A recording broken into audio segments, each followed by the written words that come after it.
All right. I'd like to welcome everybody to the second Habitat Restoration Consortium meeting of 2024. And I'm going to pass the meeting and agenda off to our new co-chairs, Allison Patronella from Florida Fish and Wildlife Conservation Commission, Florida Fish and Wildlife Research Institute, and Ryan Horseman from ESA. So thanks for stepping up to be co-chairs, and I'm really excited about today's topic of land conservation. So hopefully we'll have some good discussions after our presenters.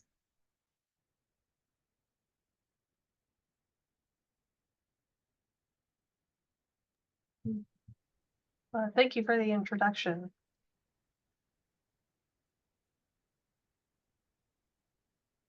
So, as you said, my name is Alice Pastranella. Ryan, are you in here yet? Or Yes, I'm here. Sorry, I got on right on time today. I was hoping to be here early. no worries. Well, I want to welcome everyone to, as Carrie said, the second meeting of the year. Today we'll be talking about land use and conservation.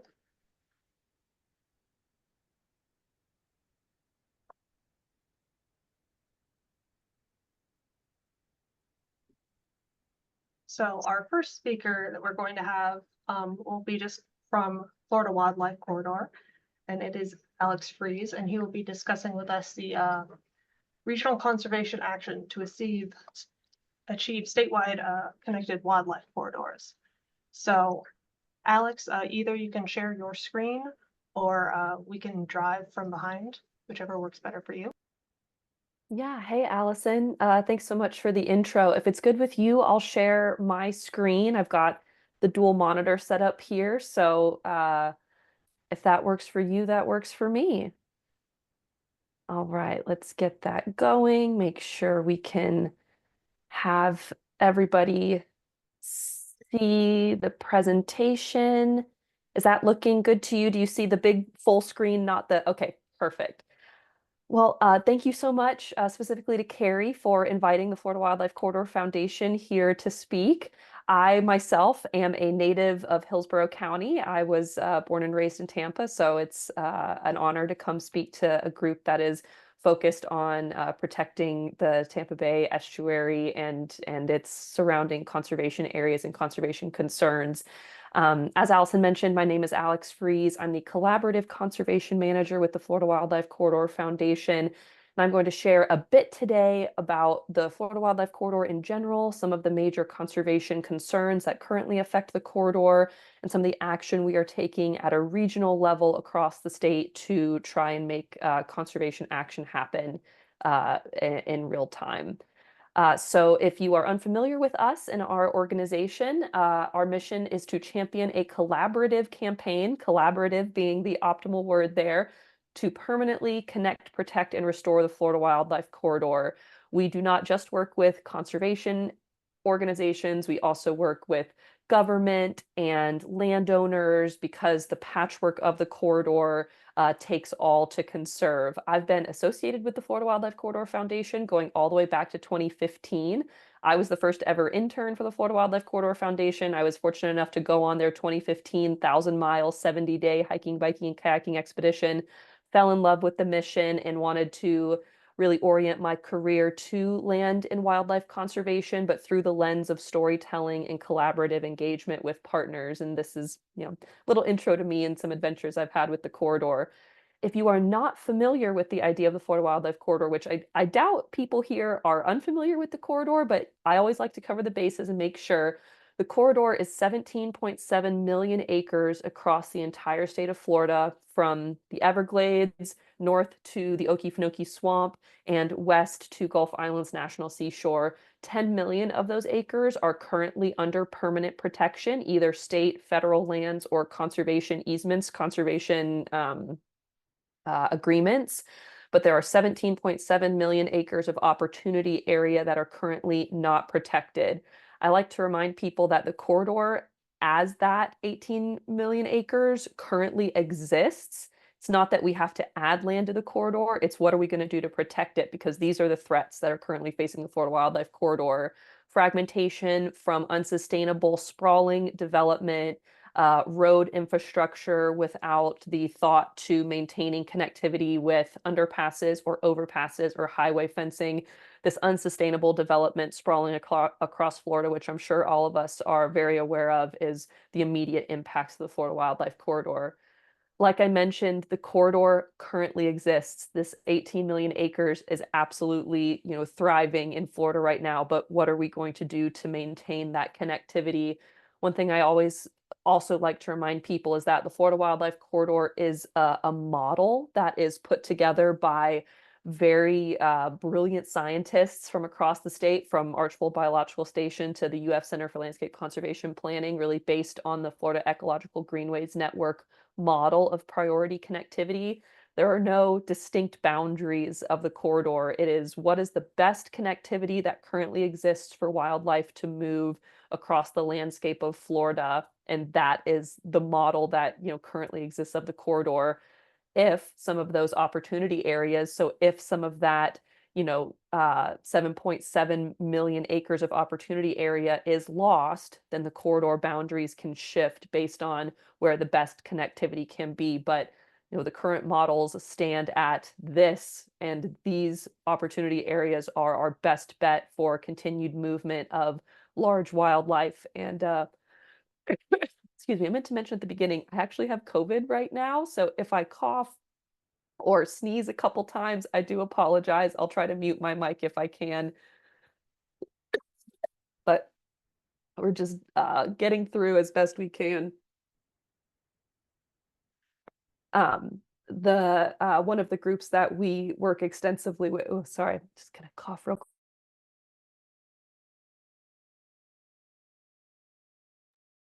COVID is doing a number on me right now.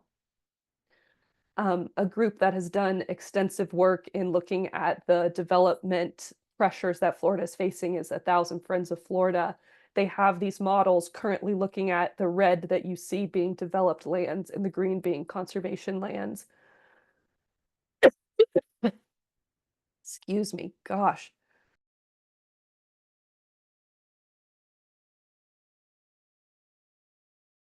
Of course, you're fine all day, and then you go to talk a lot, and it makes everything so much worse. I'm so sorry, everybody. My daughter's at daycare and brings home the best gifts for us.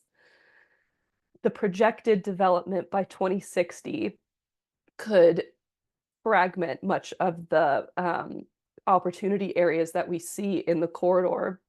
And the stats stand right now at, if we maintain the current pace of development,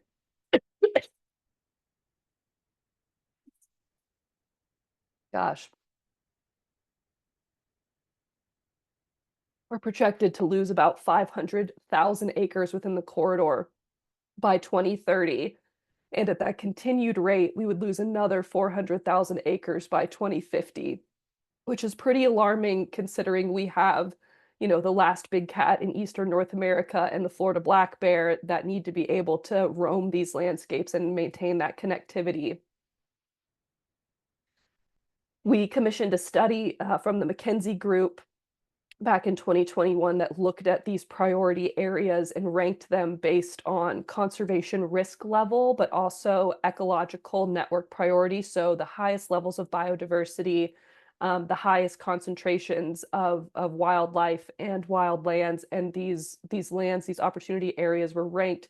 And our focus and our conservation action steps are focused on those Horizon 1 lands. So in the chart, you can see that U1, those are the areas that are identified as the highest level of conservation risk, the highest development pressure, but then also at the same time have the highest level of ecological importance. And we looked at that and oriented our strategy for where we were going to implement our conservation action as an organization to really focus on those Horizon 1 landscapes. Those are directly tied to these critical linkages in the Florida Wildlife Corridor that are highlighted in this map. Gosh, I'm so sorry. This map comes from University of Florida Center for Landscape Conservation Planning, and they highlight the areas with the most tenuous links. So the areas in the corridor that are most at threat for fragmentation. With the passing of the Florida Wildlife Corridor Act in 2021, which recognized the corridor as an entity wanting to, put into a state statute the importance of the geography and encourage its protection.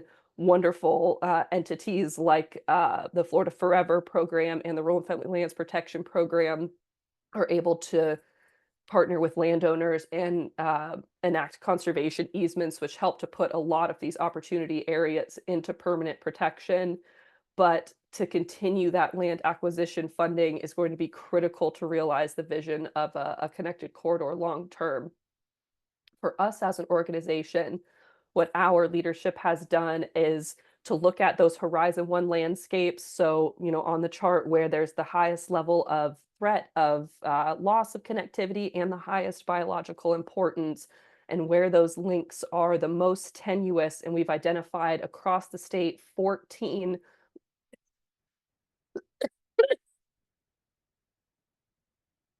hotspots and bottlenecks.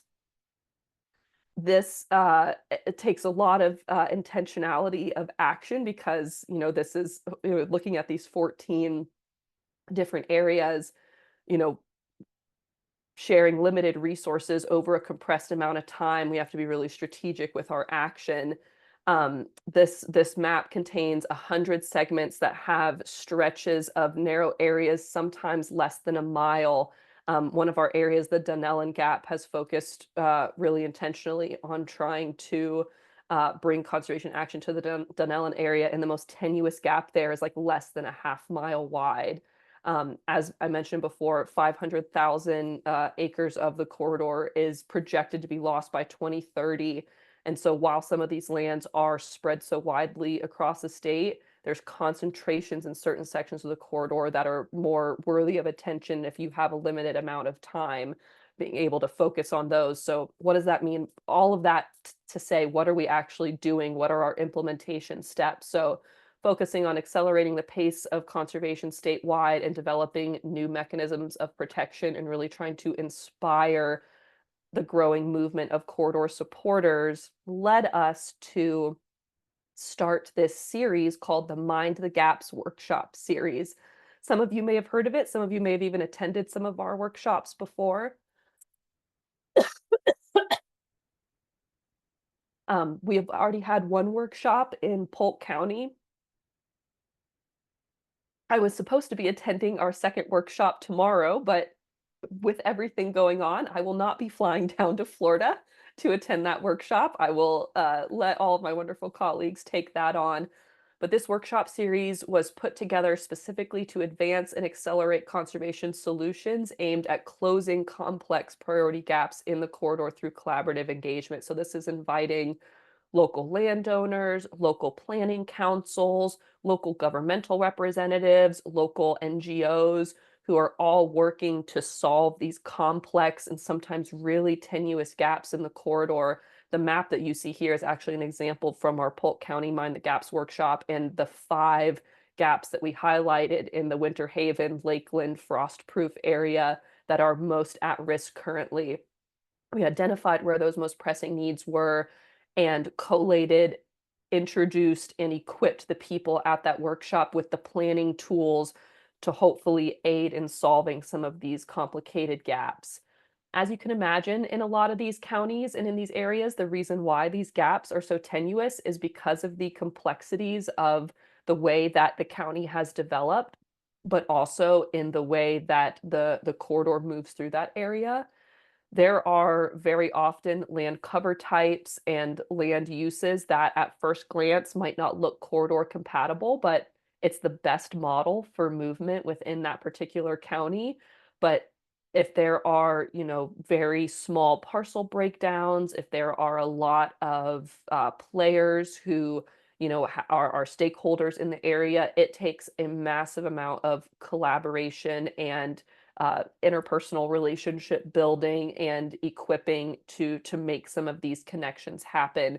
but we have found that doing it at this local level, county by county, is really the best way to build those relationships and facilitate the sharing of the resources to make this kind of action possible. Like I mentioned, it takes all to come together to realize real conservation positive momentum in these areas. You know, from what's happening with tourism in those areas to the people who are, you know, deeply connected to the infrastructure. Landowners are, you know, the biggest people group that we try to engage with these workshops, and it takes all types. We welcome local developers to come in and hear what we're working on, to maybe engage them in thinking about siting where it won't impact the corridor, or designing their communities in a way that is more corridor compatible. Again, these horizon landscapes that I described in that previous chart are really dictating where we're choosing to do these workshops. We found that practitioners at the local level, who are the ones moving the conservation action forward, need to be, one, informed about the corridor in their area. Where is it? Why does it matter to them?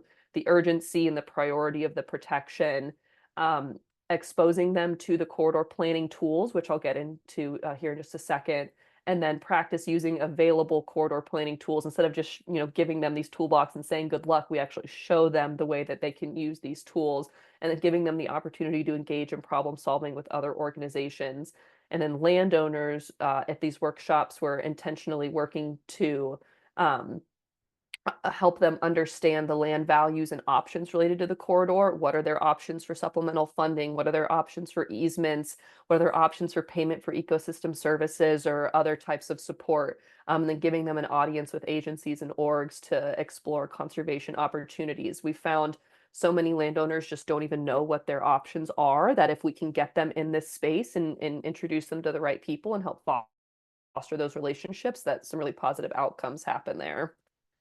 One of the big things is looking at something like payment for ecosystem services, or letting landowners understand how the corridor direct, you know, their land, they're thinking of their land as working land. You know, this is not, you know, a national park. Like, what does this mean to local wildlife? But showing them, you know, of that 88% of the remaining 7.7 million acres of the corridor that's left to be protected is working lands. It's timberlands and ranch lands.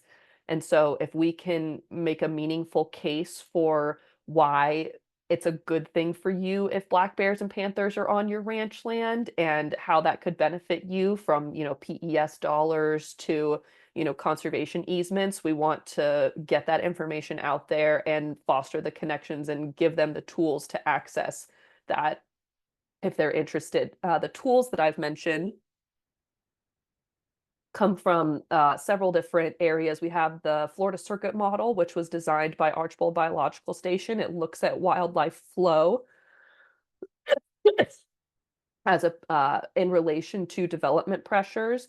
The FDOT has the ETDM, which stands for Efficient Transportation Decision Model, and that looks at it has many different layers, but you can look at everything from like black bear usage in an area to like panther road mortality to parcel data layers that can inform siting and design and impact avoidance in certain areas, to the Florida Ecological Greenways Network, which is FEGN dashboard, which, you know, the Florida Wildlife Corridor is based on the FEGN model. They have this dashboard that continually assesses corridor threats, acres in the corridor that are working on protection, and has this chart that looks at the priority layers within the FEGN. So really high priority means really functional, a lot of connectivity, a lot of biodiversity. Less priority, so going all the way down to priority 5, is really fragmented, maybe not as biodiverse, but still able to foster wildlife movement. We showcase at these workshops all of the different conservation levers specifically to landowners that could be useful to them. So everything from what does it look like, you know, to do a fee simple acquisition versus a conservation easement, connections to agrotourism, ecotourism, looking at all these conservation levers. And the chart on the right is showing the different ways that these levers, you know, move conservation forward or not. As an example, land donations are, yes, protecting natural cover, yes, can apply to ranching, yes, can apply to silviculture, but maybe aren't going to be, as specifically able to be levers in other areas. And just moving through, it's the creative solutions that we're trying to focus on. One size does not fit all. So having a multitude of options to solve the complexity is really the intention of this collaborative work. We discuss in each region and in each county, what must we do? What should we do if we can? What must we not do? We must not alienate people. We must not try to, you know, take take specific stances that could, marginalize or push people out from the corridor movement. And then always looking to see who was missing from the conversation and who could we add to make this more robust and more effective to those participating. We've already had our Polk County workshop. On Friday, we have our workshop in Marion County with plans to have a Volusia and Collier, Lee, and Hendry meetings still this year.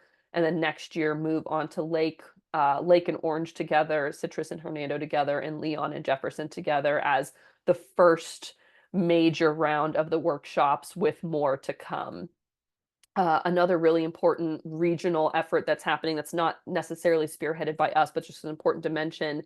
Several counties around the states have ballot initiatives on securing funding for local land acquisition. Lake has $50 million that the county residents are able to vote on and have an active say. And if conservation is going to happen in their area, same with Osceola and same with Clay. And since this is, Tampa Bay Estuary Program, I wanted to just share where the corridor connects to both Hillsborough County and Manatee County.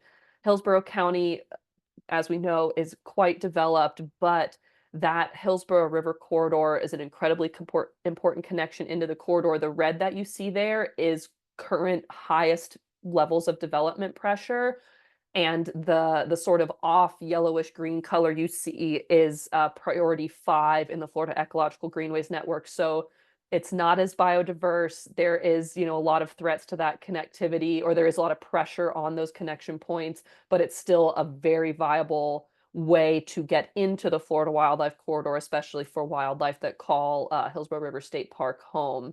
And those are in priority layers 4 and 5. And then for Manatee County, there's a bit more robust connections to the corridor with Myakka River State Park, Duet Preserve, which had all the exciting news about the panther that was spotted in Duet Preserve and the upper Myakka River watershed. But again, I've heard my mom grew up in Manatee County, and the development pressures there are huge and very much a space to think about. So I've realized I'm at my time. I'm going to quickly fly through.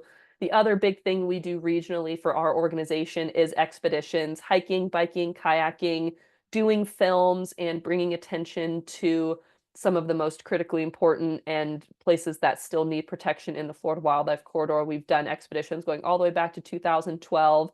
We actually have an expedition that's happening this November down in some of those really pressurized areas in Collier, Lee, Glades, and Hendry County. That's that Panther Walk, Panther Dispersal Corridor. So we're gearing up for that expedition and to tell the story of why it's so important, especially for areas like Corkscrew, to not get turned into an island and remain connected to the rest of the corridor geography.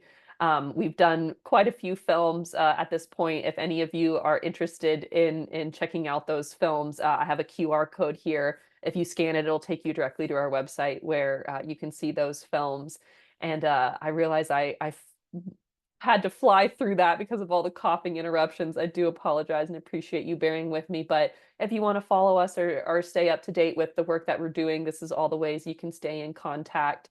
And my contact is there. And again, Carrie, thank you so much for inviting me here to speak today. And I really look forward to answering people's questions and can hopefully get through it and provide some extra information to you all. So thank you so much.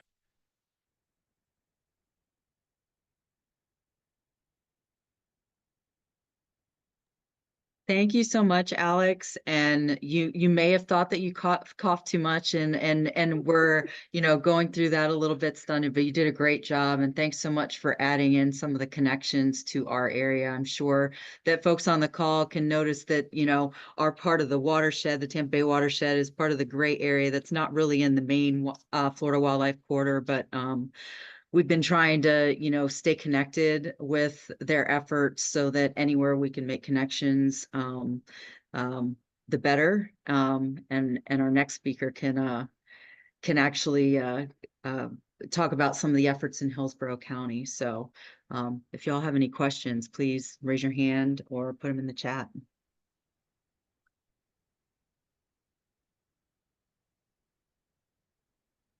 I saw somebody ask, Thomas asked if there was a way to get a copy of the slides for the population trends. Very happy to share that information. Carrie has all of my slides.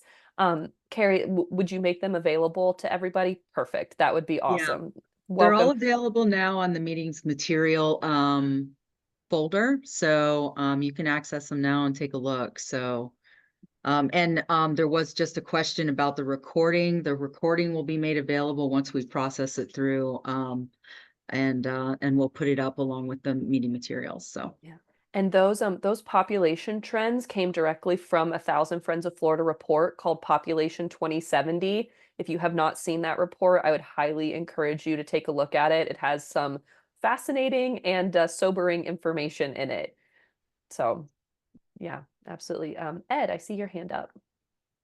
Yeah, Alex, thanks for providing the presentation. You are a trooper for giving it, in the midst of COVID. Just had a question of curiosity. I've been seeing some growing concerns around their perpetuity of conservation easements. Hmm. And have you seen any threats to the corridor in relation to reversal of existing conservation easements throughout the network? Yeah, that's a really good question, and I can very much understand, considering some of the land use decisions that have been made recently, why that is an area of concern. So conservation easements and I will preface this as I am not an easement expert. So from what I understand, each easement is made with, the specific entities, the buyer and the seller making a joint agreement. And just like we provided all those different, or we try to provide those conservation levers at these workshops, because there is no one size fits all solution. Conservation easements, from what I understand in a lot of aspects, morph and can, there is not like a one size fits all for those. I know that the ultimate decision of what ends up happening with those lands has to be at the agreement of the seller and the buyer at the same time. So like I'll use like what happened at Split Oak as an example. So like FWC held the conservation easement for the lands at Split Oak. And when Department of Transportation came in with the proposal for the toll road, they were able to work out a deal where, the Fish and Wildlife Commission actually received hundreds of more acres north of Split Oak for the swap of several acres within Split Oak that toll road ended up going through. That is the way that particular conservation easement was handled. I can't speak to whether that, ends up being a negative precedent setting for future conservation easements, but I've read the verbiage of other conservation easements where that would not be possible. But because of the specific agreement that was made when that conservation easement was bought, that option was left open. And that is the way that I understand most conservation easements go, is if the language is written in a specific way, that option could not be open into the future. And if it's written in another way, the option could be open into the future. So it's really at the behest and the detail specificity of the seller and the buyer to really dictate, is this permanent, absolute, unequivocal in perpetuity protection, or could there be some flexibility in what that looks like into the future. And obviously that's very sensitive depending on what the landscape sensitivity is. If it's, if we're talking about endangered species habitat, or if we're talking about, critically endangered habitat itself, that needs to be done with a little bit more intention. But really, ultimately, those, again, it's not that one size fits all. And depending on that buyer and the seller level of detail, I think it can be kind of different depending on the different entities. But yeah, it's a complicated space, to be sure. And for anybody who doesn't know, the Florida Wildlife Corridor Foundation is not a landholding agency. We are an advocacy and collaborative organization, but we do work with a lot of land trusts that hold conservation easements, but we ourselves do not. I appreciate that response, Yeah. Alex. Of course.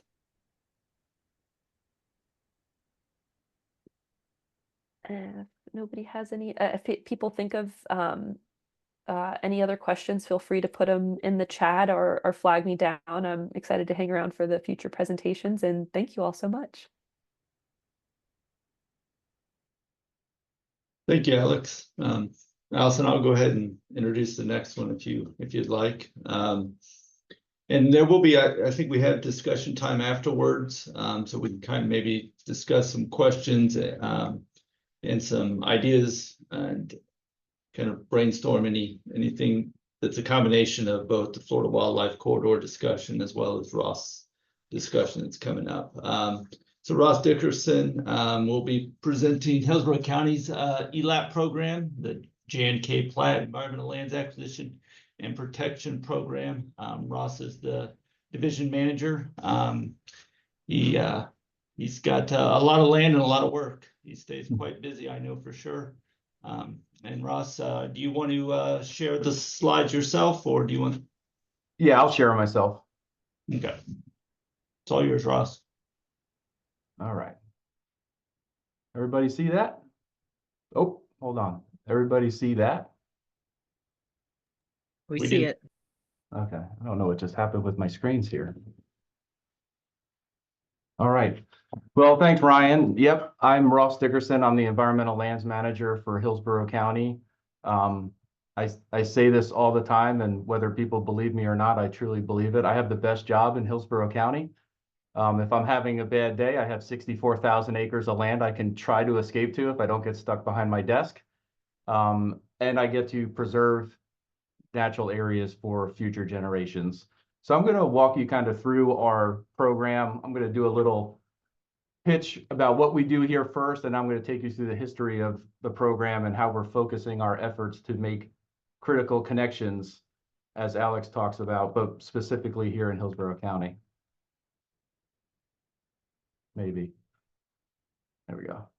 So the purpose of the J&K Platt program is to acquire and preserve environmentally sensitive land, which protects wildlife habitat, natural areas, drinking water sources, and water quality of rivers, lakes, and bays.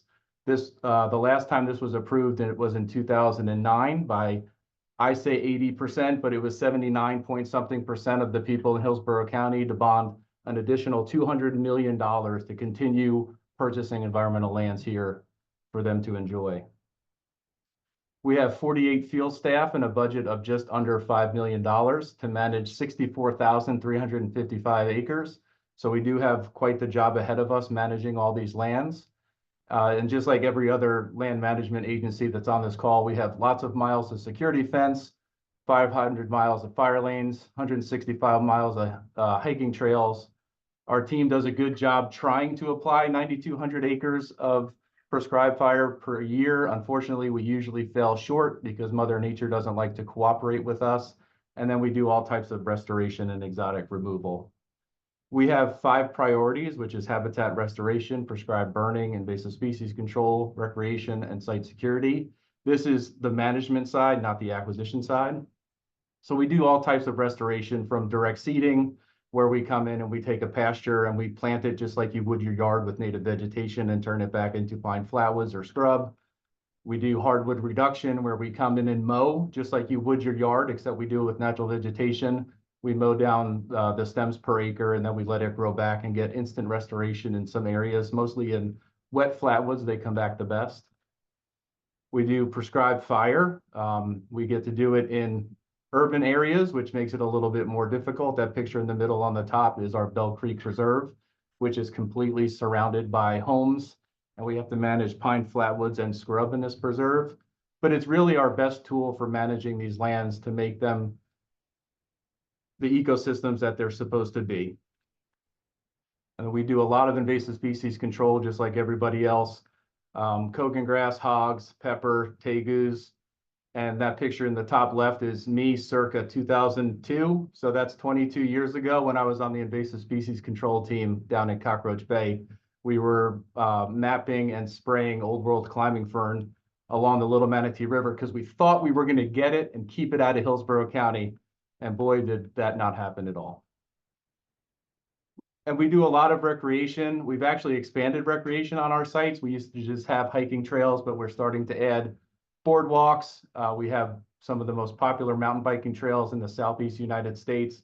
And we actually built the first all-inclusive observation tower at Apollo Beach Nature Preserve, which is the picture on the right, where anybody with any disability could get to the top and see from 35 feet above the ground and see St. Pete, Tampa, the Skyway, and a beautiful view of Tampa Bay. We do a lot of site security. We have hunting issues, we have vagrant issues, and we have dumping issues on all of our properties. So site security is a big thing for us as well. So now I'm going to get into ELAP. And we've seen maps already, which is great. And I took out a couple of maps which Alex already showed, so I'm glad I took them out. But ELAP was came to fruition because of a local response to development and habitat loss in Hillsborough County. It's already been funded 3 times by the voters of Hillsborough County, 1987, 1990, and 2008. 1987, we are one of the first and oldest local preservation programs in Florida, and it was named in honor of Jan K. Platt, who pretty much kicked it off back in 1987. We are, like I said, we're the largest local preservation program in the state of Florida. We have more than 64,000 acres of land, and we spent $352 million on the purchase of those lands. Luckily, back in the day, we used to get a lot of grant funding or joint funding from other organizations. We don't get that anymore, but we did receive over the years $91 million that went right back into the acquisition of additional properties throughout the years. And we have approximately $31 million left to spend. Although I will say that we closed on a 50-acre property along the Little Manatee River corridor yesterday, and today our board authorized the first conservation easement for the program, which is just under 1,000 acres up in the Lower Green Swamp. So we are spending more money. These slides, as you watch them, it's on time, and you're going to see the reason why we have to focus on making more connections at this point. What you're seeing is every time a yellow one pops up, that's additional development, and it's showing from 2000 all the way through 2022, I think. So as we progress, you'll see that we used to have a bunch of open lands, so we didn't need to focus that much on connections. But over the last 23 years, you'll see, especially in South County, that has completely disappeared. And it's frustrating too, because during the early days of the program, these lands weren't focused on because the saying was, oh, that'll never be developed.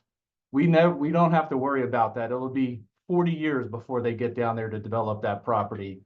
Unfortunately, that isn't true, and we've lost a lot of land over the years. Of the approved sites in the ELAP program that were approved for purchase, we've lost over 17,000 acres of land to development that we wanted to purchase. So that's what it looks like now in South County, and you can see all of those farm connections between Balm Boyette, Balm Scrub, Golden Aster have just disappeared. And what you're seeing there is red is everything. Oh, that's mislabeled. Red is everything from 1840 to 1999, and then from 2000 to present, you can see how much it's actually picked up speed. The site you see on the right is our Bullfrog Creek Preserve from 2002 when we bought it. And you can see there's only one small development to the south, and then 2022, and you can see that we're completely hemmed in, which makes management and connections more difficult. So we're trying to save land within the urban service area as urban sprawl continues to increase. Our lands are disappearing, and it's jeopardizing our ability to manage and keep these systems ecologically functional. So what are we doing now? We developed a strategic acquisition map based on FEGN data and also other help that we received from Dr. Hochter at the University of Florida, which I'm going to show next. And we're trying to preserve those last critical links so that animals and people can move throughout the county without having to get in a car. And we're starting to turn our bond funds into more conservation easements. We're going to focus on a lot more conservation easements. One of the maps that Alex showed was for the unprotected agricultural land. We have a map for Hillsborough County that we're focusing on now to try to get more ag land into the program, because that's really going to be our only hope to make these final connections. And the strategy of this is it prevents habitat fragmentation, preserves corridors. It allows us to continue managing the properties the way that we need to, and it provides buffers. That's a big thing that we're looking at too. Even if you have a 100 or 200 acre site, it's really not big on the map. So to do prescribed fire and everything we need to do out there, we need to have buffers around here so that we have multiple directions for winds and not a lot of people yelling at us for spraying chemicals on the site. So the University of Florida study we did in 2018, when all of the data started coming out and writing Hillsborough County off for wildlife protection through the state programs and because of all the development that's happening here. So he really took the same model that he uses to do the FEGN modeling and brought it to Hillsborough County and actually did some updating on those models to focus on the lands that we have here. So as I go through these next maps, the darker the brown, the more critical the land based on that assessment. So for surface waters, and unfortunately, I will admit these maps are old. I tried pulling the data to make new maps and it wasn't working for me. So these maps are pretty old. So they're probably from 2019, 2020. So a lot of these areas that you see in brown are now gone, unfortunately. So for surface water priorities, there's a bunch of land in the south part of Hillsborough County and the northeast part of Hillsborough County. And that will become a theme as we go through here. You'll see that there really are two distinct areas where we should be focusing our efforts. Aquifer recharge priorities. We're a very porous county. We have a lot of scrubland. We have a lot of sand. So this is based on the soil's ability to let water go down to the aquifer. There's a lot of important spots. Unfortunately, we can't get all that. Biodiversity resources. So these are the most biodiverse areas based on the model that should be protected. You can see a lot of it is riverine corridors in the southeast part of the county. And then, of course, the northwest part of the county, that's Brooker Creek, Pinellas County, which is a beautiful piece of property, intact area, so highly biodiverse. Landscape resource priorities. So these are those big land connections that still function ecologically to connect our sites together.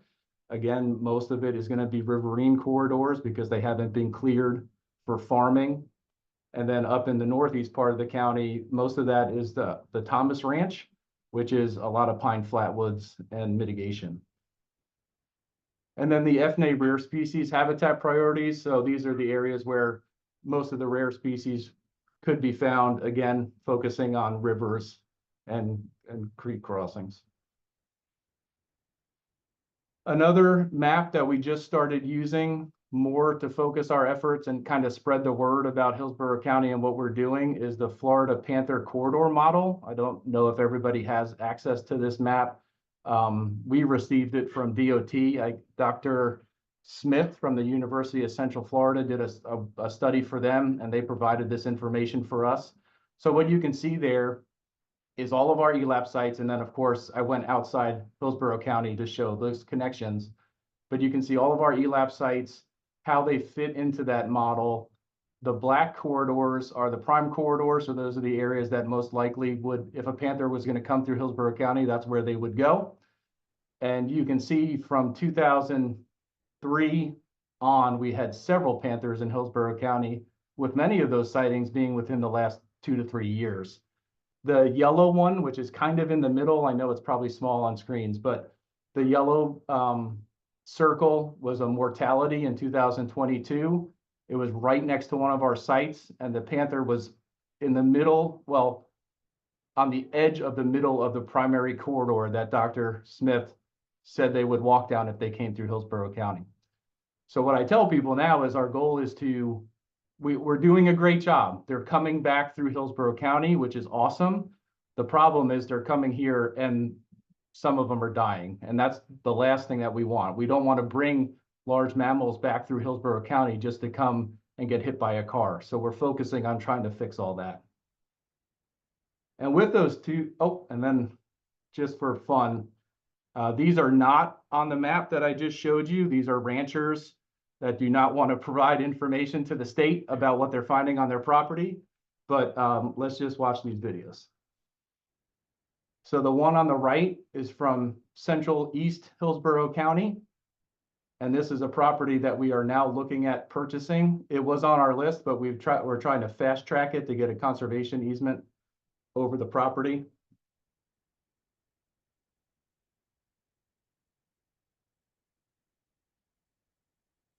And you can see that that is clearly a panther. He also provided a picture of a bear on a wildlife camera, but I didn't put that on here because panthers are so much cuter. And then this video here is from a property in South Hillsborough County that actually connects us to Manatee County through Duet and our Little Manatee River corridor. We own this property now. This video was taken a month before we closed on the property. And that's really the best chance to see that it was a panther. You saw the long tails. This is a farmer who's been doing cattle forever. And he said he's never been so scared seeing that panther right there in front of him. So using this data, mostly the data from Dr. Hochter and the FEGN, we revised our program back in 2022 and started doing the what we call the priority acquisition map.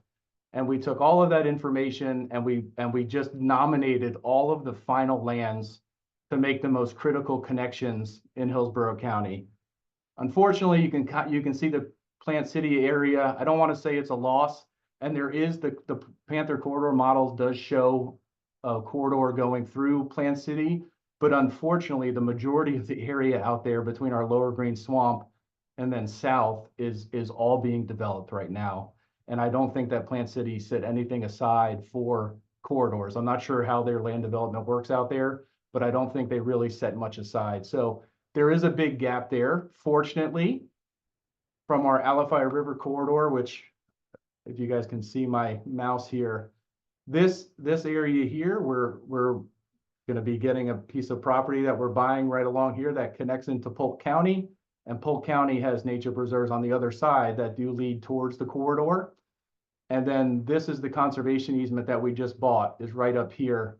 And even though it's off the map, this connects into conservation easements and state lands. And then the prime area of the Florida Wildlife Corridor is about right here. So it's about 15, maybe 20 miles away. So everything in Hillsborough County is priority number 4. So it does not fall within the Florida Wildlife Corridor. But we're still trying to make those connections and buffer areas to make it so animals do have a way to get through Hillsborough County as well. Last year, we started working with the University of Central Florida on a habitat connectivity and road conflict study. The Planning Commission of Hillsborough County asked me to look at all of the ELAP sites and figure out, as roads are improved or installed, what connections are going to be necessary to make sure that animals have proper wildlife movement throughout the county. So we contracted with Dr. Smith at the University of Central Florida, who now works for Dr. Hochter at the University of Florida. And he came down with his team and did an amazing job looking at 81 different road segments, hundreds of structures and really took the time to focus in on the key hotspots for us that we need to make sure that we address in the future as Hillsborough County continues to grow. And for those areas, he provided hot sheets that actually not only tell us what was found there, has all the pictures of everything that was found there, all the roadkill data. He actually goes into crossing designs as to what we need if we're going to improve those areas so wildlife can move back and forth. And here's just a quick map. Many of you know what this is. It's pretty much showing the hot map, the hot areas of where animals were killed. So the darker the area, the more animals were either captured on camera or killed in that area. And this is the area that DOT is currently expanding 301 on the east side of Hillsborough River State Park, or Hillsborough River that goes up to Hillsborough River State Park. And we were trying to get them to put in multiple crossings. I know they're putting in one, they might be putting in two. But as you can see from the area, that multiple crossings would have been necessary. So this is all stuff that we're using now too, as we look at our lands and purchase more, because one thing we did learn from FDOT is there has to be preservation on both sides of the road for them to be required to put in a crossing. So that's going to be added to our map. And so we're using all of these different things to try to evaluate what we're doing here in Hillsborough and make those final connections. And that's all I got.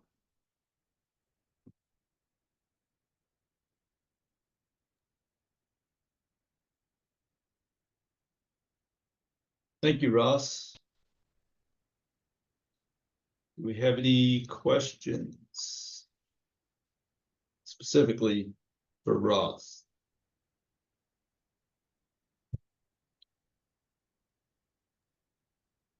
Ross, I was glad to hear you say you did know that Dr. Dan Smith was up working with Dr. Tom Hochter and the UF Center for Landscape Conservation Planning. I was going to share. Oh no, don't reach out to his UCF UCF email. I'll send you his new UF email. But that's awesome. So glad to hear you all have done so much great work with them. They've been utterly instrumental in shaping our work and where we have targeted, our conservation action and advocacy. And it truly is the entire, the science of the Florida Wildlife Corridor is really in that hub. And we give so much credit and thanks to Dr. Hochter and Dr. Smith for all of the work they've done to help this corridor be realized. Yeah, we're actually going to we've been talking a lot to Dr. Smith, and he knows that we currently are approved to try to have the Little Manatee River labeled as a wild and scenic river in the state of Florida. So talking with Dr. Smith, he's going to be on the evaluation team that helps us make that decision. And he said that him and Dr. Hochter have already been in conversations about figuring out how to get the Little Manatee River area added to the Florida Wildlife Corridor, because it really is, it's a connected riverine system that heads all the way down into Manatee County to what is that, like South Fork and all those big properties that are on there. So we're already working with them to try to get the corridor expanded a little more into Hillsborough County. Yeah, that's so encouraging to hear. And I know, like I mentioned, the corridor, capital T, capital C, is built on their modeling. And they have shared with us that, as you're, getting into the nitty gritty and learning and building relationships with these counties and hearing, and seeing on cameras and seeing videos from landowners and ranchers, and it's like, there is clearly wildlife movement through this area that is not currently in the model, that they can work to make those adjustments. And exactly as you said, either get the model adjusted or make additions. And I love to hear that. That's great. Yeah, and actually the whole Manatee County story with the panther, I was down there looking at their hunt program, and he was showing me all these pictures of panthers and bears.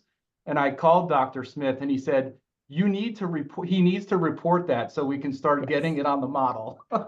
That is a call to everybody. I mean, yeah. Panthers and bears tend to be the icons, but Dr. Smith, I'm very used to calling him Dan. Dr. Smith is like so interested in what's happening with gopher tortoises, what's happening with eastern indigo snakes. So this is a call to everybody. If you see wildlife movement in your area and you're like, I'm not sure this is known, share it, because that information is always appreciated and goes into this, larger understanding that we have of connectivity and wildlife movement, especially in more highly developed areas like Hillsborough County, Manatee County. Sad that Pinellas County it's kind of ironic that that's where our headquarters is, and it's the only county of the 67 in Florida that does not touch the corridor in any way, but Hillsborough and Manatee for sure. There's a lot of really important connections. Yeah.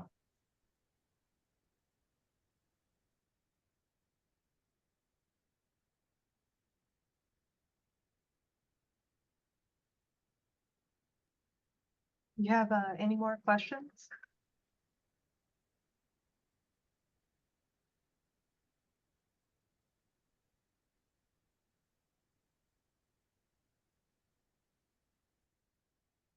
So we set aside some space in the agenda to talk in general about land conservation and wildlife corridors. Based on your experiences, Ross and Alex, besides reporting wildlife, what would be most instrumental in helping you continue to do the good work that you do as far as the overall community? Ross, feel free to go first.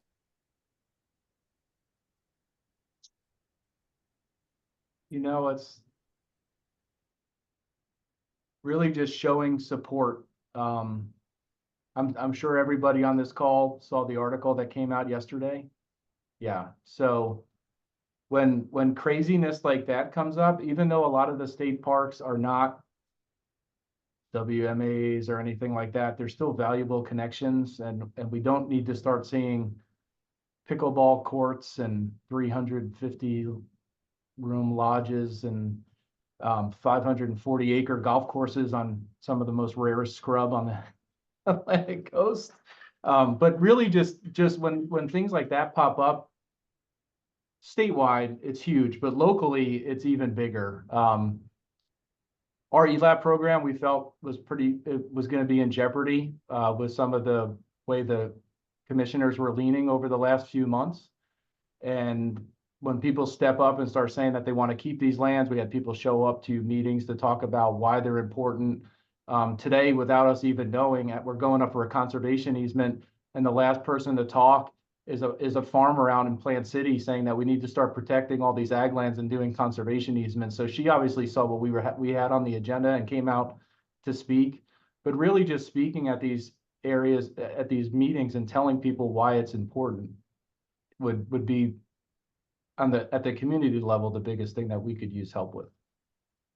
Speaking of that, we're also very aware of all the information that came out yesterday. I am putting in the chat right now all of the spaces where public comment on those proposals is going to be happening for each region. Us specifically at the Florida Wildlife Corridor Foundation, we are really wanting to focus on that grassroots advocacy and getting people engaged in this process, in this public comment. And that's what I would say to this. The corridor is hidden in plain sight.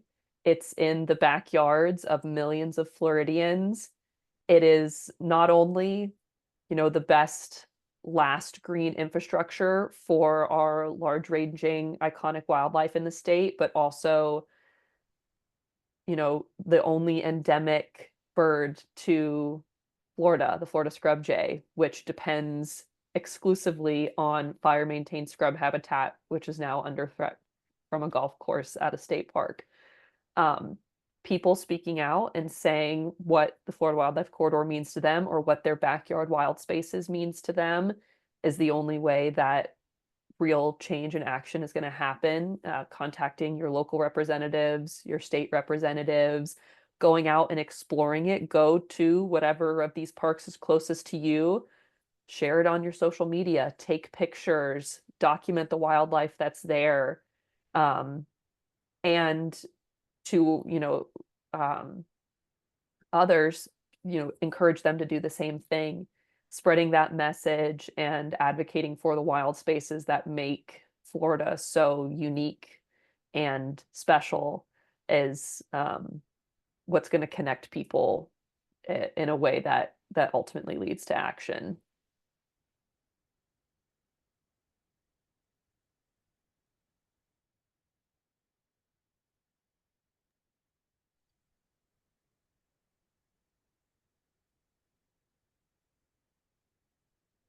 I've got a question for you, for Ross, specific to ELAP. ELAP has had a strong focus on land acquisition, which is really the most important given the development pressure. One of the things we're looking at here is restoration opportunities and how we can utilize different grant opportunities and different mechanisms to provide restoration opportunities across all kinds of lands within the estuary program boundaries, but also within like the lands of ELAP.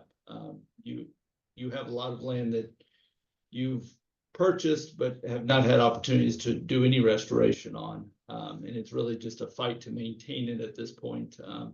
With the limited resources you have. And also, adding recreation has been a challenge for a lot of the properties just to manage them. So as the local, groups, be it nonprofits, other agencies, DOT, Port Authority, all the different groups that have a need to do restoration, either for mitigation purposes or just a desire or a mandate to do restoration or conservation actions. What's the best way they can be involved and assist ELAP in restoration on your lands? Yeah, I mean, Brian, you and I talk a lot. There's other people that I talk with that are looking for mitigation needs. We are always open for mitigation. So if anybody needs to restore something through mitigation for any reason, I can guarantee you I can find a spot somewhere in our 64,000 acres that needs help. Currently, so we just did one where it's called the Paseo del Mar flyover, which connects 301 to 41, and they did mitigation on our Bullfrog Creek site in an area where they dug a whole bunch of cattle ponds right along Bullfrog Creek. So they restored that to a nice riverine system on the creek there. We're currently working with the Tampa International Airport on possibly moving all of their tortoises to one of our sites. So they're helping us set up the first restocking site in Hillsborough County because they need to move about 90 tortoises. And we have an area that's been restored over the last 15 years that only has a handful of tortoises on it. So we're working with them now, and they're going to provide all the funding to get it set up and ready for FWC to come in and approve it. But yes, if there's any needs for anybody on this call for mitigation, we're always, another big one we're doing too is for the Van Dyke widening. We bought a piece of property up in northwest Hillsborough County. It's an old citrus grove. So of course it has rim ditches and everything to get the water off the site real quick. And they're going to be coming in and doing we received money to do upland restoration. So they're going to be coming in doing all of the wetland restoration on the property so that we can come in behind them and do all the upland restoration on the property. So yes, we're always willing to work with people. Looks like Will has a question. You want to go ahead and unmute and ask it? Will?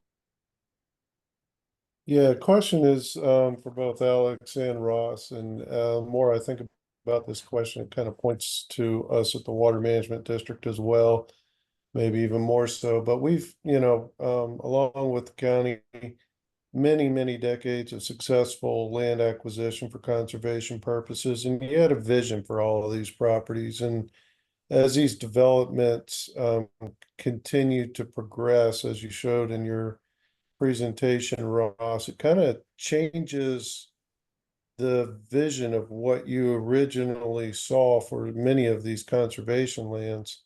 And with the district here, obviously we have a very aggressive surplus program that in the back of your mind, you're thinking, the potential for success with a surplus program. And as we say, is the potential to maybe offload a portion of a property that has less value than you envisioned when you originally purchased it for potentially purchasing something of greater value.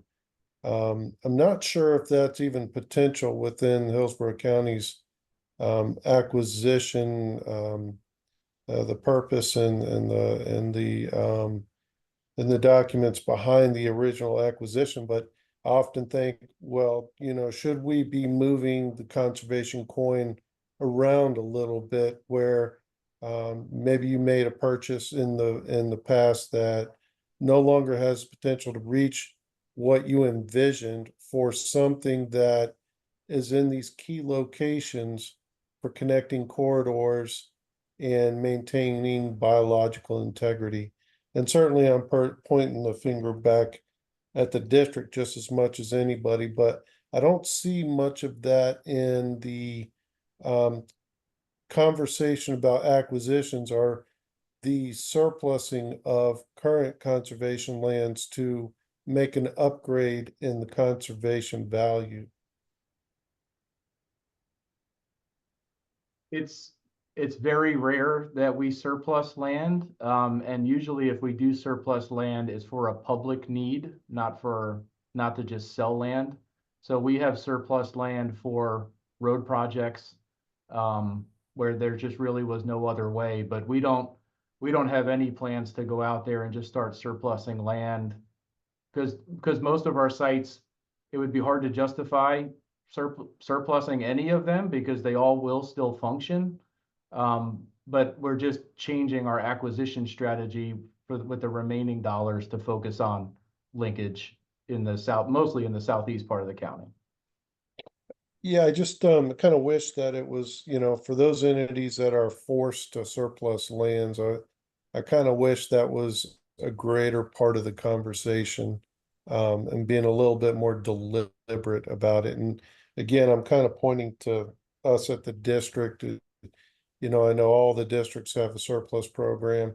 And if it was a little bit more focused and intentional, to maybe make some of these connections in the corridors, even through conservation easements, then that's, in my mind, because we have to do surplus anyway, would be a win. Right. And Will, I knew I recognized your name when you popped up. You did the prescribed fire with us in the Green Swamp on our 2015 Florida Wildlife Corridor expedition. I was the little intern running around photographing everybody behind the scenes. So it's good to hear from you again. Likewise. It was certainly a very enjoyable part of my career. That was one of the highlights of that expedition, especially when the pygmy rattlesnake came out of the fire and went on, and we were like, oh, that's so cool. So It was, it definitely was.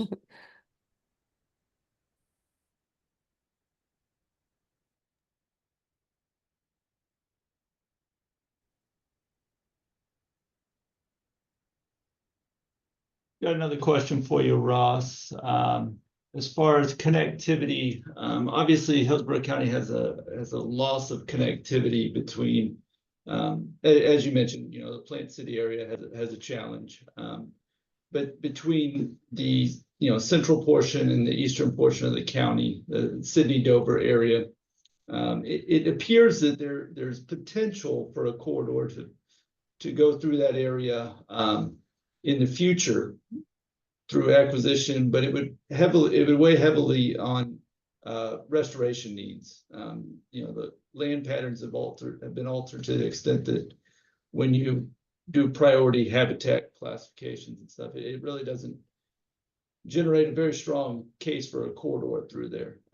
So I guess the question is there any consideration to identifying acquisition parcels that require extensive restoration, but provide connectivity that we can't really see now, but you could envision through a restoration plan?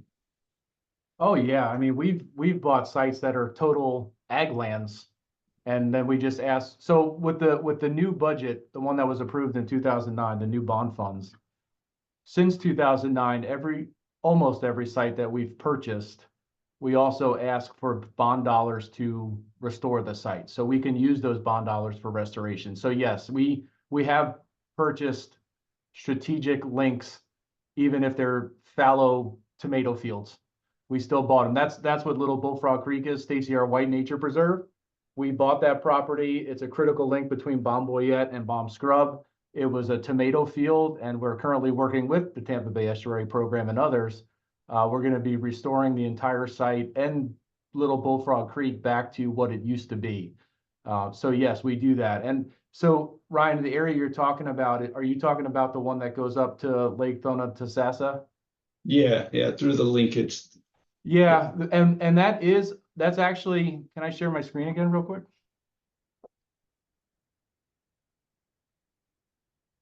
So that is, oh, hold on, share. So you're talking about this area up in here? Yeah, yeah. Yeah, so you can see here, we do have, oh, that's not gonna work. I'm not gonna be able to zoom in on this, am I?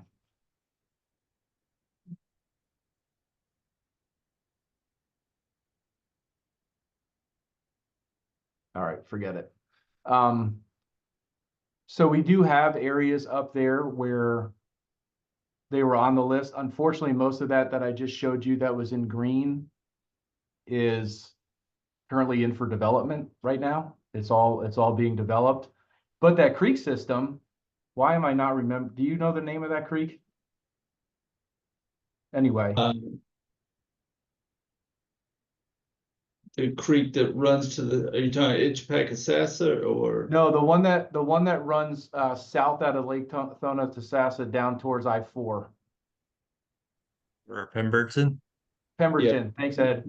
So that creek system would be a fantastic link to that area.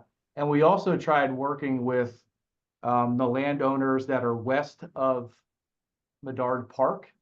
So there's a cattle rancher out there, and then there's another owner that owns the area that's zoned as what is it, electrical park or solar park or whatever. It has that, it's the only place in the world that has that zoning.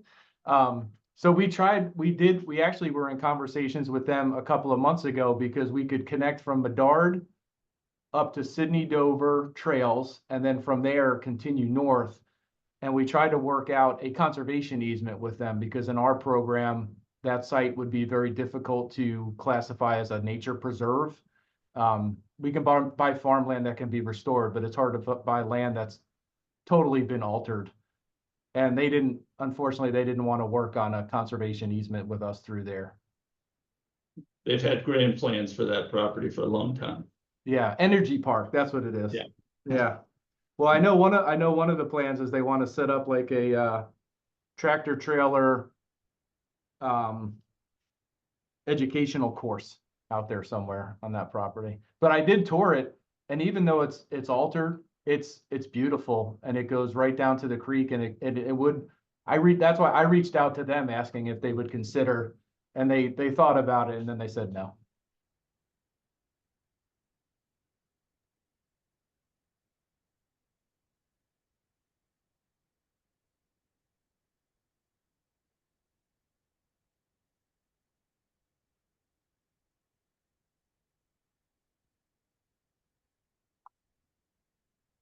Anyone else have anything?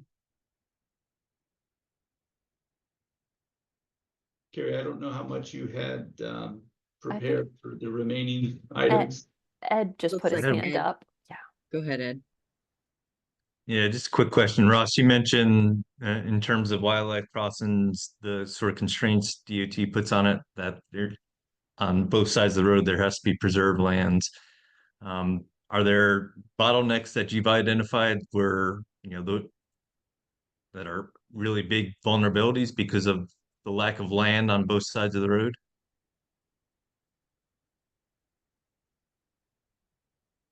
And you're muted. All right. Yes, one of the areas was that final map that I showed you. So 301, the 301 301 area. And at the northern part of that area, right before it goes into Pasco County, we have Hillsborough River State Park on the west side, and then on the east side, we have the Thomas Tract. And Dr. Smith is adamant that that whole area could be improved for flooding, because right now it's just a huge dam for the water that has to hit it and then go down to the little culverts that they have. He wanted to put in multiple culverts along that area. But the problem is DOT said that there has to be, and I think it has to be publicly owned preservation land on both sides. So that's why they're only looking at Flint Creek and one other tiny area out there to do it. So yes, we do have areas where we've identified critical needs and we're not really sure how to address them, because we've tried to buy the Thomas property several times and we just can't meet his number. Have maps of that throughout the county. Is there other areas like around the Little Manatee River corridor? Not that he identified, but we can look a little closer and see what we can find.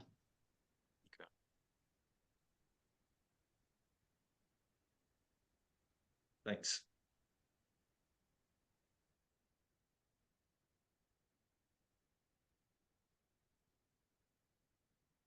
On a local, Ross, on a local roadway and crossing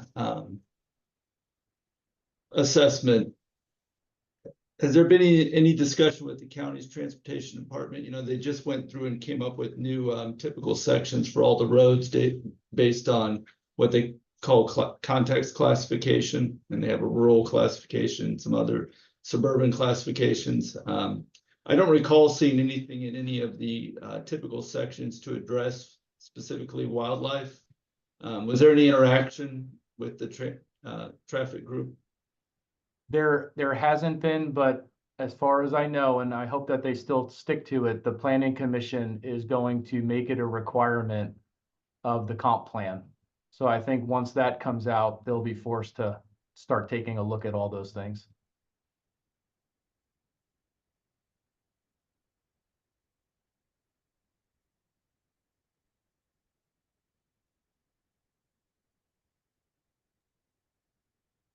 All right, unless anybody else has another topic for discussion, we can go ahead and throw it over to Carrie, who's going to give us a couple of updates. All right, thanks, everybody. I've got a few kind of reminders about some of the resources that we have available through the estuary program and some of the updates that we've done as far as what's available to you all as a community, and then some upcoming projects. So I'll go ahead and share my screen.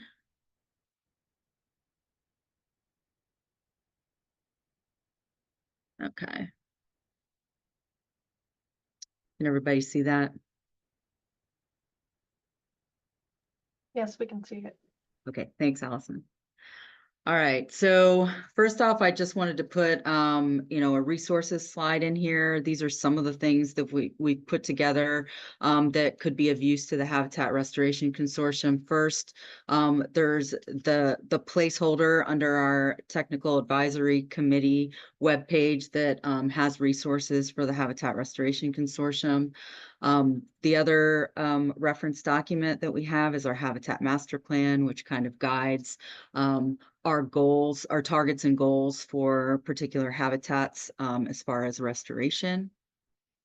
And recently we just put out a habitat report card, which is a 2-page document that has not only habitat restoration that's happened in the previous year, but also a report card on how land conservation or land restoration has been doing based on land use land cover mapping products.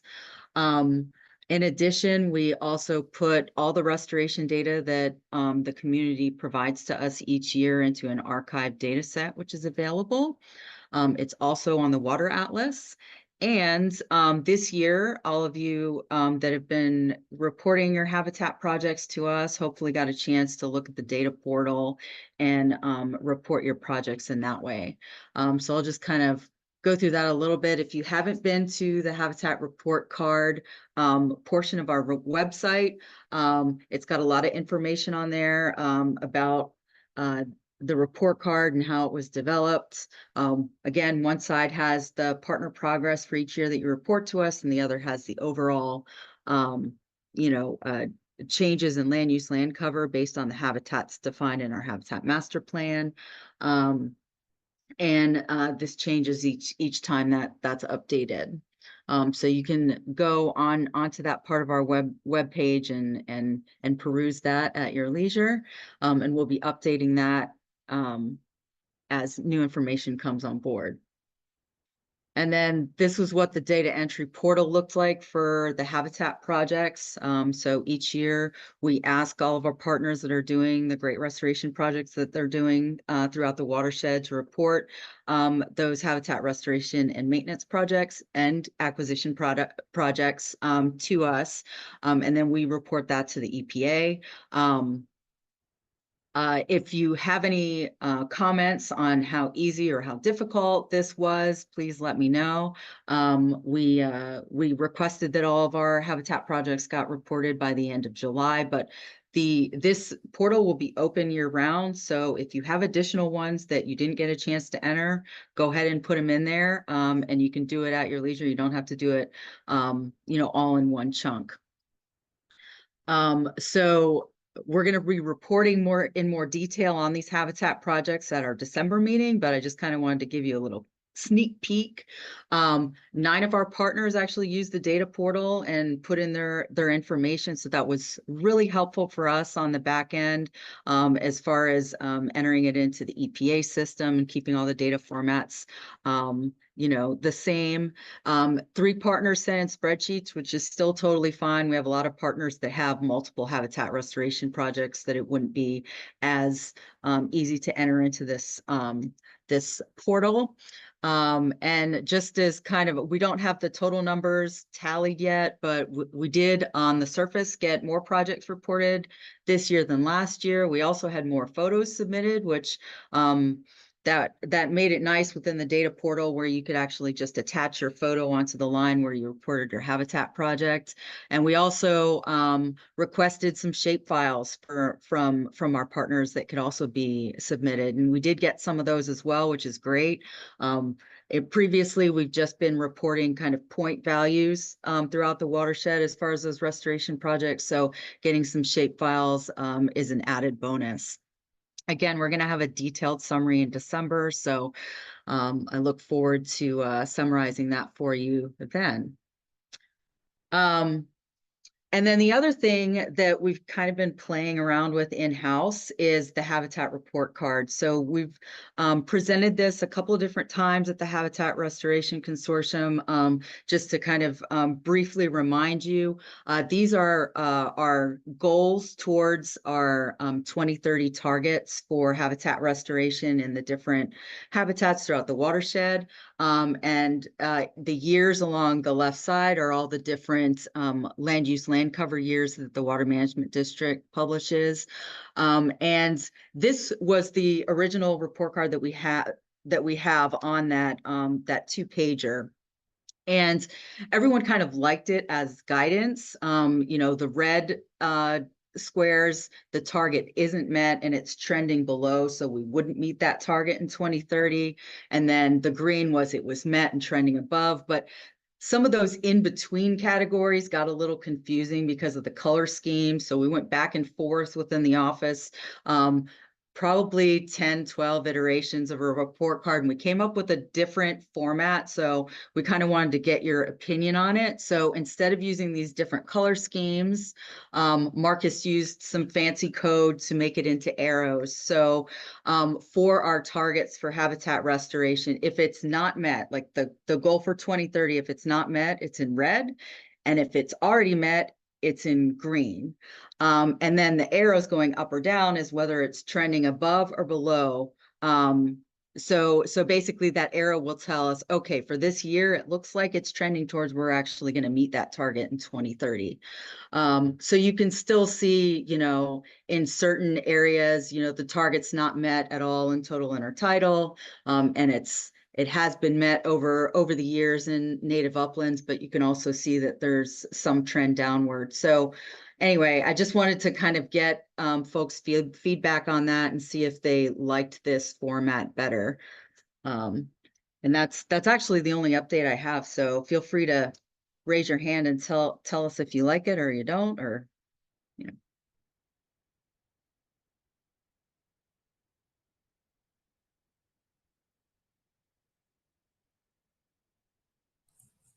Hey, Okay. Carrie, Carrie, it's Mark Marcus likes Schreiman. it. He made it, so. I, Mark. this is Mark Schreiman. I like it also. I like the simple graphics, and certainly the red and green are something that even I can understand. So thank you. Yeah. Okay, we got another vote for it. I like the new version, much easier to read. All right. Yeah, like I said, we had a lot of fun going back and forth on different versions till we got one that everybody liked. So I'm glad it's resonating with everyone in the with a few folks in the consortium. So fun. Thanks. Thanks, Blake. So you know, this is what we're going to put in the report card that we put together, the 2 pages that we put together for December once we get all the habitat projects entered and approved by the EPA. So you'll be seeing this again in December.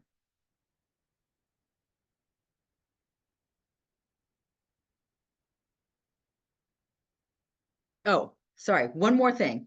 So that has to do with you know, the stuff that we're doing within the estuary program. And I also wanted to make you aware of a work group that was recently funded. I submitted a proposal to the National Center for Environmental Analysis and Synthesis, along with Blake, our environmental social scientist, and a partner with Florida Sea Grant, Angela Collins. And basically what we're going to be doing is we're going to be looking at literature and existing long-term data sources to try and look at the impact of large-scale estuarine restoration on fisheries in the Gulf of Mexico. If you don't know, my background is in fisheries ecology, so this is something that bonds a bunch of my interests together and could be useful for us. There's a lot of individual site-specific projects that do a really good job of looking at the impact of estuarine restoration on fisheries. For example, the fisheries monitoring that's going on in Robinson Preserve is a good example. But you know, that doesn't happen for every single restoration project. So the idea behind this is to take existing data sources, whether it's the habitat projects that you all report to us each year and are reported to other estuary programs across the Gulf Coast, to fisheries independent monitoring data, fisheries dependent monitoring data, and also looking at, you know, commercial and recreational industry trends. So we're going to try and bring all these data sources together, do a literature review, see what's out there, and then try and take some of these data and put together a model where we can look at the impacts to estuarine fisheries. So we're going to be looking at intertidal and subtidal habitats and, you know, kind of the you know, fisheries and their proximity to large scale estuarine restoration. It's going to be a Florida focus, so we're going to be looking at the Florida coast, but we're hoping that, you know, it could potentially scale to other estuaries along the Gulf Coast. So this program is funded by NOAA. It's the Gulf Ecosystem Initiative, and basically this work group of 20 professionals, or 15 professionals actually, will basically sit in a room for 3 different times for about a week and, you know, put our minds together and try and solve this problem, or at least move the needle a little bit, so that we can kind of understand the impacts of restoration. So we're doing all this good work, so we want to make sure that there's some linkages there.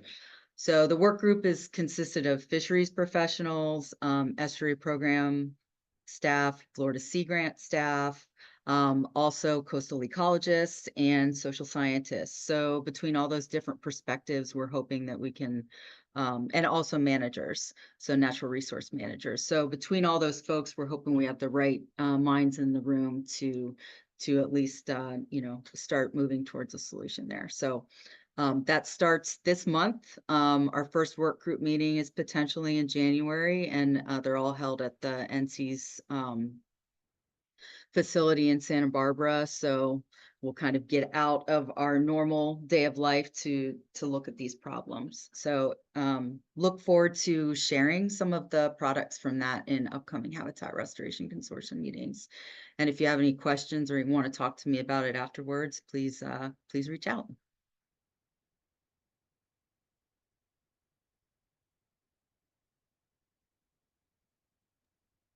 Thank you for the update. That's really exciting. And personally, I love the new habitat report card model. So that was overall wonderful. Now we're going to move on to Jessica Lewis, who has some information about the Tampa Bay Environmental Restoration Fund. Hey everybody, we are going into 2025, a lucky number 13th year of the Tampa Bay Environmental Restoration Fund, or TBERF for short, if you haven't heard of that. I just wanted to give you some updates to maybe inspire you on what to apply for next year, but we've done about 2,000 acres of habitat restoration, 8,000 acres of planned habitat restoration, over 700 acres of stormwater treatment, and more than 30 applied research projects. We hope to have about 700,000 or more, hopefully, dollars available for projects next year. And if you haven't heard of TBERF, I'll back up a little bit. It's a competitive grant program that we co-manage with Restore America's Estuaries. And it is for water quality improvement projects, habitat restoration, and some other stuff, but that's the main focus. So I just wanted to put it on your radar. The RFP will open in January. We will close that RFP in March. So if you have ideas that you think might be relevant for this funding that you're interested in applying for, I definitely encourage you to reach out to me in advance. We can talk about it. Because I don't pick the projects, I can help you with your application, make sure it's as strong as it can be. So please do reach out. I will put the website in the chat so you can have that for reference. And I look forward to hearing from you. So thank you.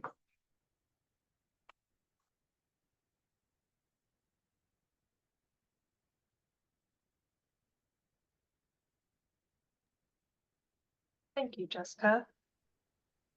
Now, the only thing I believe we have left on our agenda is some announcements. So we will be having our final meeting of the year in December. It will be an in-person meeting.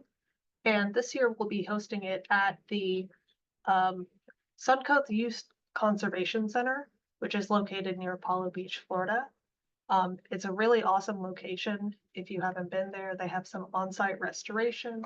They have turtle rehabilitation and some coral nurseries. We're hoping to set up some tours that after the meeting, everyone can participate in. So we should be sending out more information as we get closer to the meeting. And I believe that was the only other announcement we have. Is that correct, Carrie?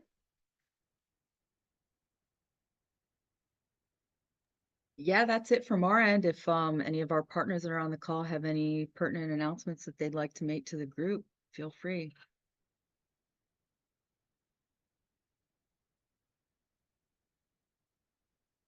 Hey, Carrie, do you want to let people know about the RFP we have open for regional stormwater controls? Yeah, so right now we have an RFP open based on, we have a NOAA Restore grant to look at potential stormwater projects that will improve water quality in Old Tampa Bay. Basically, the RFP is asking for services to put together a list of potential projects and design options, and after that first phase where we get potential projects and plans for those, there could be an additional $8 million available for implementation of those projects. So if you haven't taken a look at it and your organization's interested in applying for it, it's located on our website. And Ed just put it in the chat. Also in the chat, it looks like Ross put in public participation for management plans.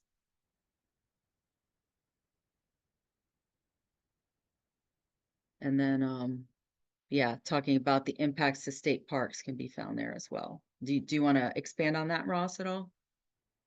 I actually just got an email with an article from the Tampa Bay Times, and it linked it back to the state website. So that link that I sent out, if you scroll down to the Great Outdoor Initiative, you can actually click on each conceptual land management plan and see where they want to put in the lodging and the pickleball courts and the disc golf courses. So you can see the impact that it will have.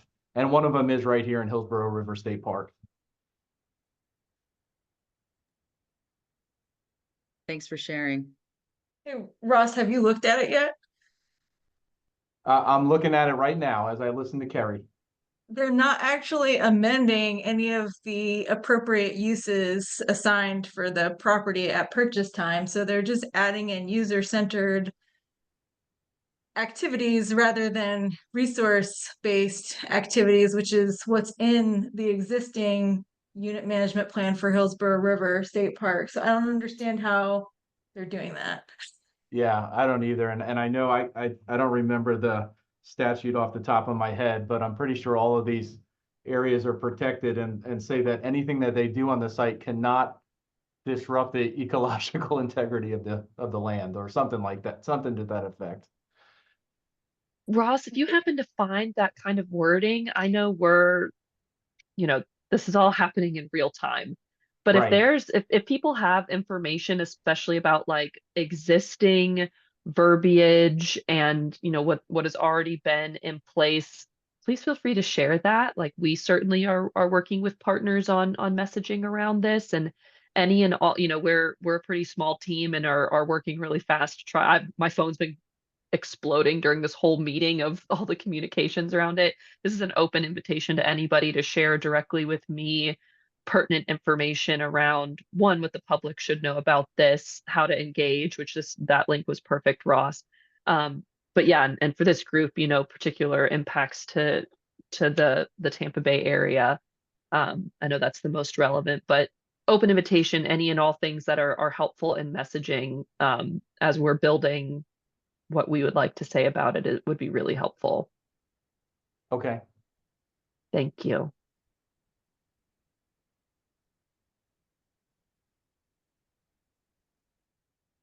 Well, I'm glad we were all on a call today to communicate about it, right? Yeah. That was actually pretty good timing. Looks like there's one more comment in there from Liz about, mapping to combine data from multiple resources. That sounds good. Thanks.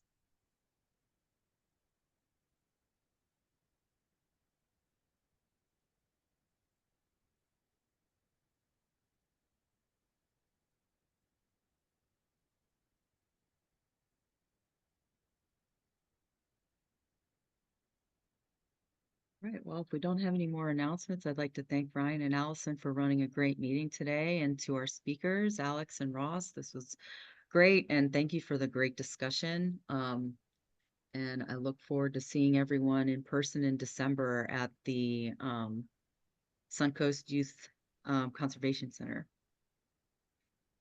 Thank you so much, Carrie, for the invitation to speak. Thanks everybody for your great questions. And Carrie, it's great to interact with you in another space, and we're so appreciative for your time and energy and expertise on our collaboration teams as well.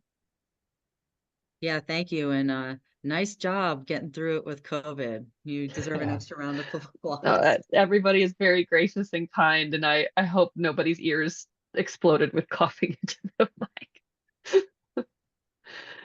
Well, I hope everybody else avoids COVID and has a great day. And thank you all again.